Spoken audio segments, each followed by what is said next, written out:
Hi, welcome to Druid number 81, Tea with the Druid number 81.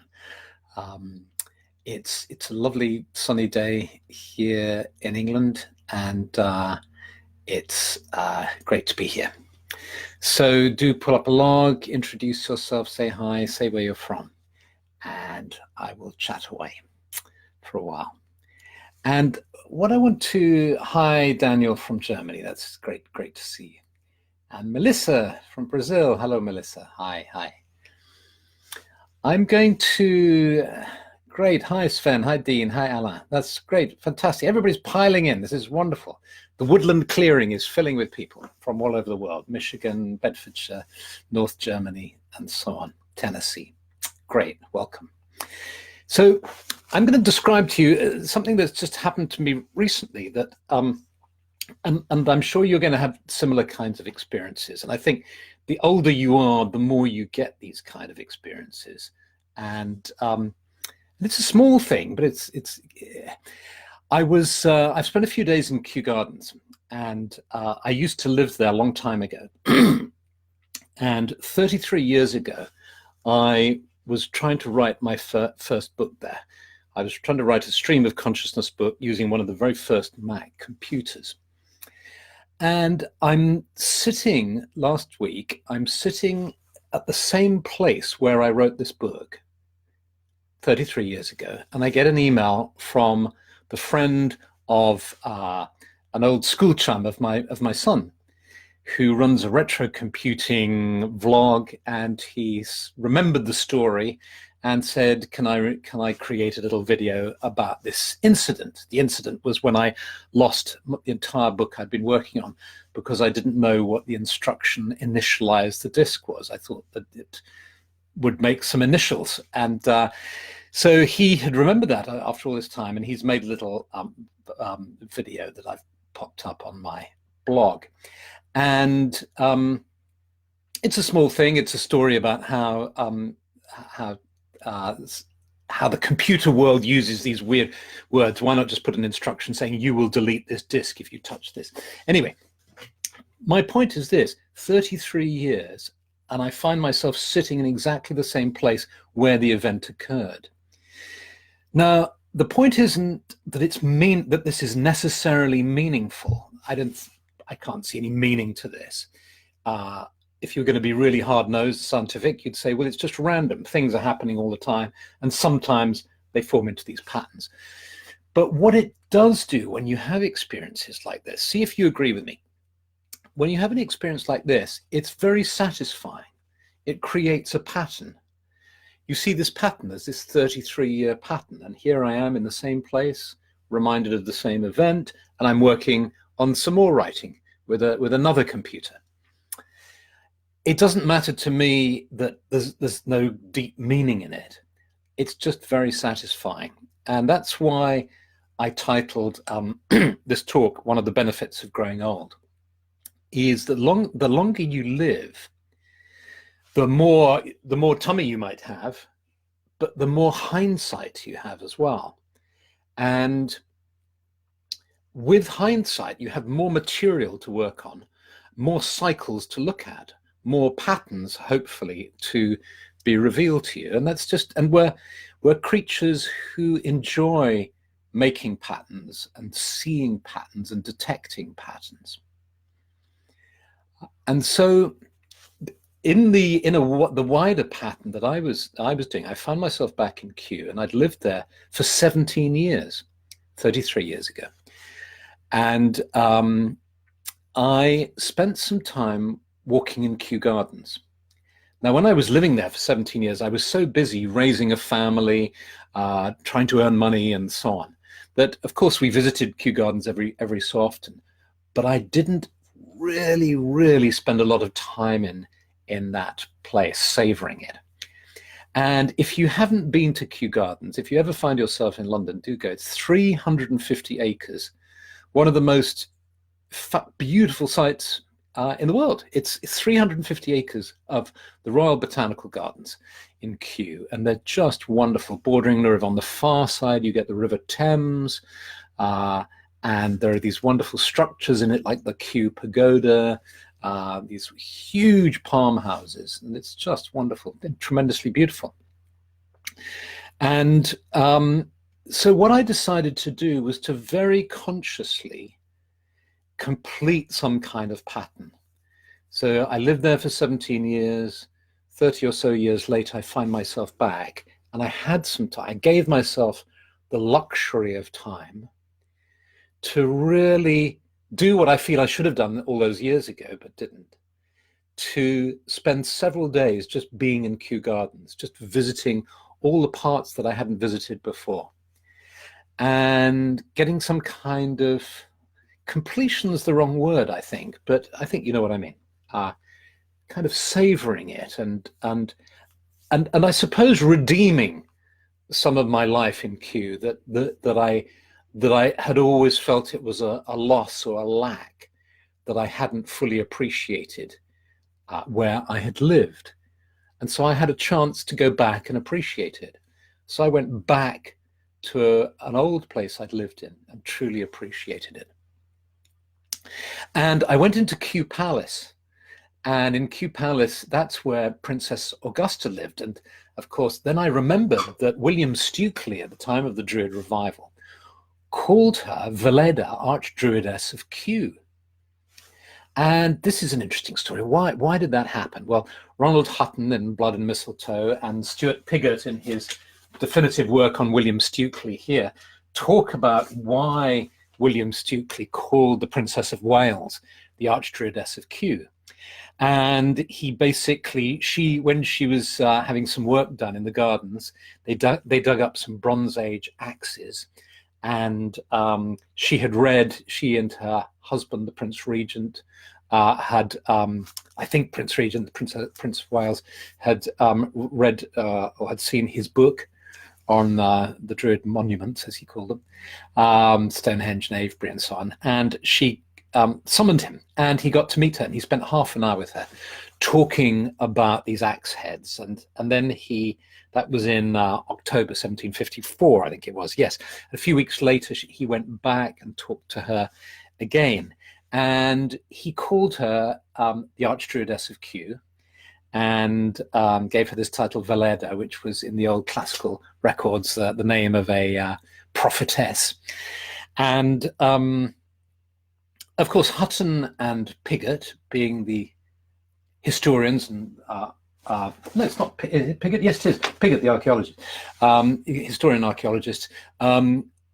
Quite rightly, I suppose, just put it down to the fanciful nature of William Stukely, one of the key figures in the Druid revival period of the 18th century, and that may well be so. But what I'd like to do is shift the focus from that fanciful title and to see her as this key figure in the Druid agenda, if you like, of reviving a love of nature. When her husband, she had a difficult life. If you have a look at her biography in Google, and you have a look at Kew Palace, where she lived, you realize that despite all the grand titles that the royal family has, and the way we might envy them for having palaces and beautiful gardens, they, like all of us, have their sufferings. She died of throat cancer at the age of 52. She had an awful relationship with the Queen, or the Queen Mother. I always get muddled up with royal families. There's so many of them. There was all sorts of stress, and her father-in-law, I think it was George, he was mentally ill, and so you had madness, you had sort of awful interpersonal conflicts. She gave birth to loads of kids. But when her husband, Frederick, died, who had started a collection of exotic plants by Kew Palace, she was free to express herself. And I'm going to just read a few notes here. She developed and extended the gardens at Kew. Lord Bute and Reverend Stephen Hales, who are both well-known botanists, helped her, and Bute introduced her to William Chambers, and he was commissioned to design a pagoda in the grounds. Now, the Kew Pagoda is a famous structure that's very beautiful, very tall, and they've recently restored 80 dragons. So if you get a chance, do look at them. On my blog, I'll pop up a photograph of these huge dragons, beautifully painted in gold and all the rest of it, that they put up on the pagoda. And you can climb to the top of the pagoda, have these tremendous views over London. And it strikes you, one of the things that strikes you is how much greenery you see, actually. So she had this vision of turning this place into a paradise. They created hills, they built little Greek temples, and she began with a physic and exotic garden of 9 acres in 1759, and exotic plants and trees were sent to Augusta from abroad. And in 1768, the herbaceous collection had over 2,700 species. Then she died, and her son George III, with the help of Joseph Banks, enlarged the garden, and he joined the gardens with the Richmond and the Kew estate, forming Kew Gardens proper. And Banks was a British botanist who had just returned from England, from the expedition to England, from the expedition led by Captain Cook. Traveling the world, Banks had collected many exotic plants. So with Captain Cook, and he'd brought them all back to Kew Gardens.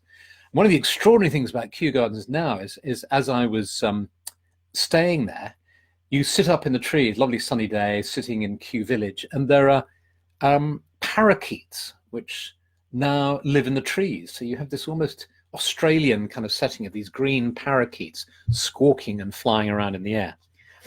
And Banks was the first to enlarge the collection of plants, which has continued to grow over the years. So now there are 50,000 different plant species in Kew.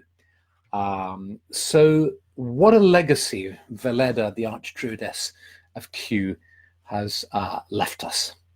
So bless her and her initiative to expand on the work that she and her husband started, and to leave this legacy for us. And one of the things that I did when I was in Kew, in this huge area, was that I would sit in different spots. And of course, it's beautifully landscaped. So you have lakes and fantastic specimens of trees, so many different trees. And there's an area where they have lots of chestnut trees. And the chestnut trees are in flower now, and they have these tremendous sprays of white flowers and these wonderful sort of striated trunks. So let's go and sit in a grove of chestnut trees now. This is our Monday evening time to just relax and let go and tune in.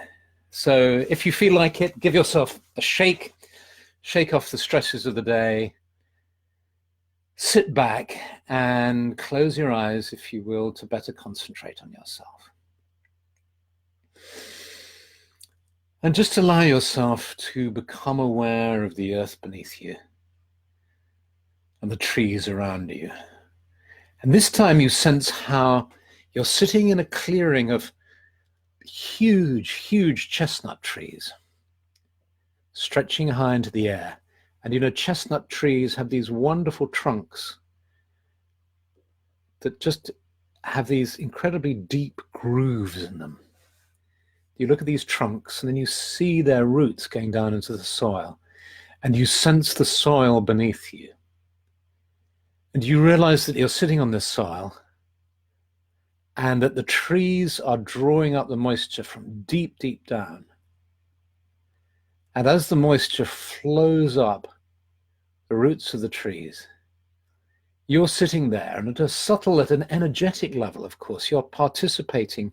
Your energy field is bathed in the energy that's going on. It seems like it's still and tranquil, but of course it's not. There's great masses of water being drawn up around you, which influence the electromagnetic field. They influence the positive ions and negative ions that are being released.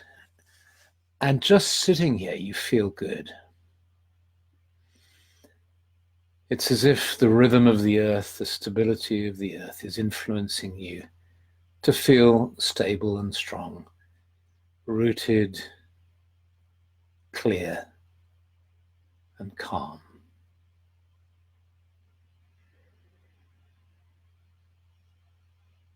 And you become aware of the breeze, just gently moving the leaves of the trees and the flowers.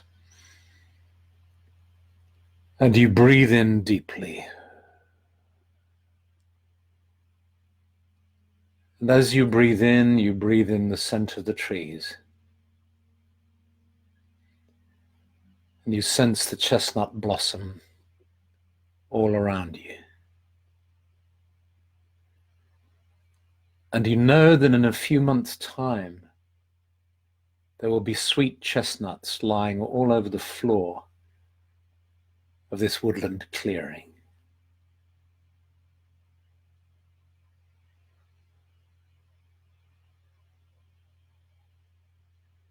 But for now,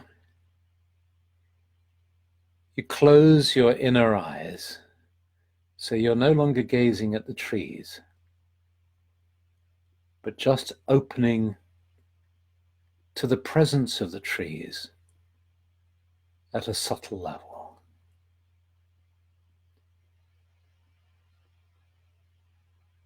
See if you can be open to the quality of energy you experience with these trees without putting words or a name to it. Just feel it for the moment.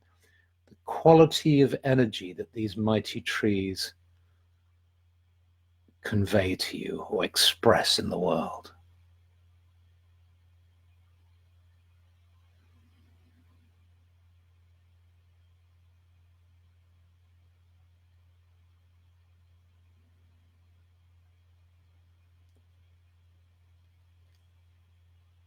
And then as you live with or experience with these qualities of energy, just allow words to form in your mind for what these qualities are.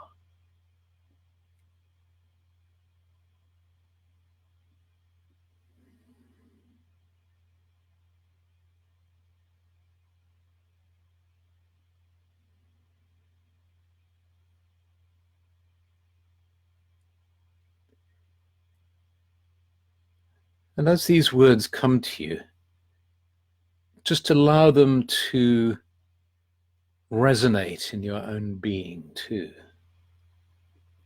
so that you feel them in your own body and soul.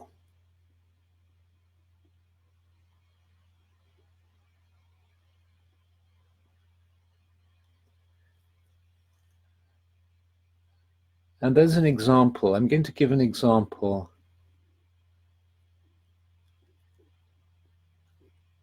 by suggesting or telling you what I'm experiencing, which is incredible stability and strength. And as I allow the words stability and strength to kind of echo in me, I feel myself literally becoming more stable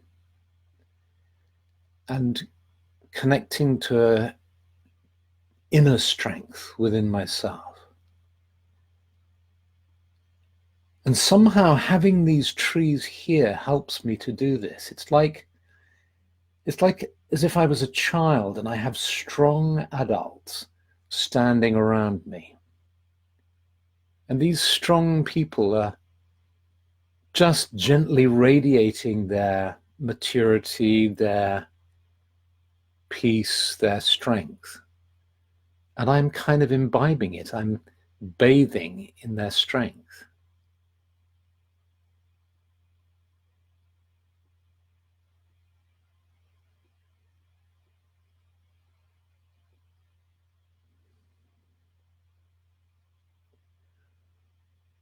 Rootedness, connection to the earth. I feel that coming from them too. And again, as I tune into the trees, I feel more connected to this earth that I'm standing on, that living on, this earth that I live upon.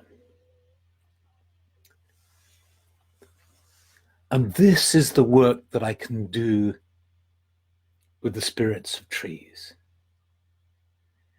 Whether this is poetic, whether this is just the associative mind, whether this is a druid connecting with the spirit of a tree, doesn't matter. Doesn't matter what's happening. All I know is that it feels good. It helps me to be stronger in the world. And that by opening to the spirits of the trees, I feel stronger in myself, more grounded in myself, and more loving too. I want to protect these trees. I want to plant more of them. I want to foster trees. I want to encourage people to look after trees, to spend time with trees. I want to do this in my meditations, and I want to do this in my physical life too. I want to go back to Kew Gardens and sit by these big chestnuts. I want to sit outside with the trees and feel their energy and their strength.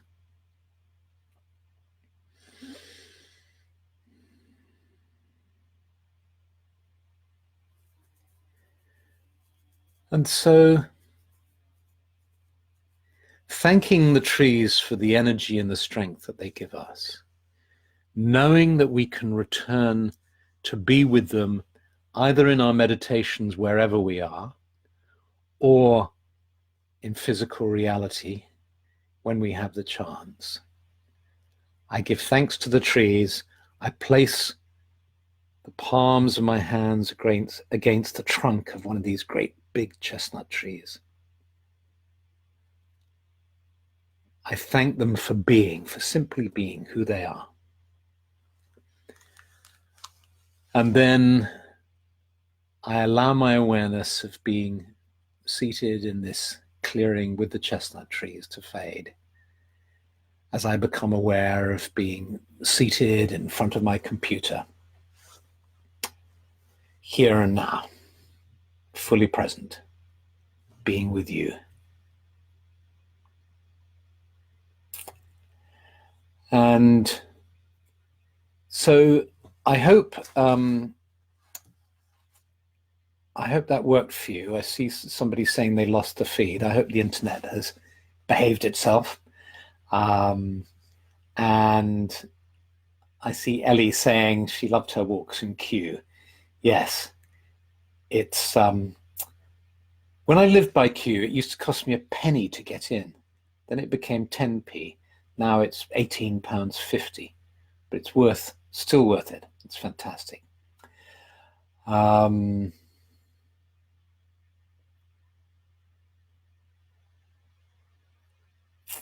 So thank you for being here.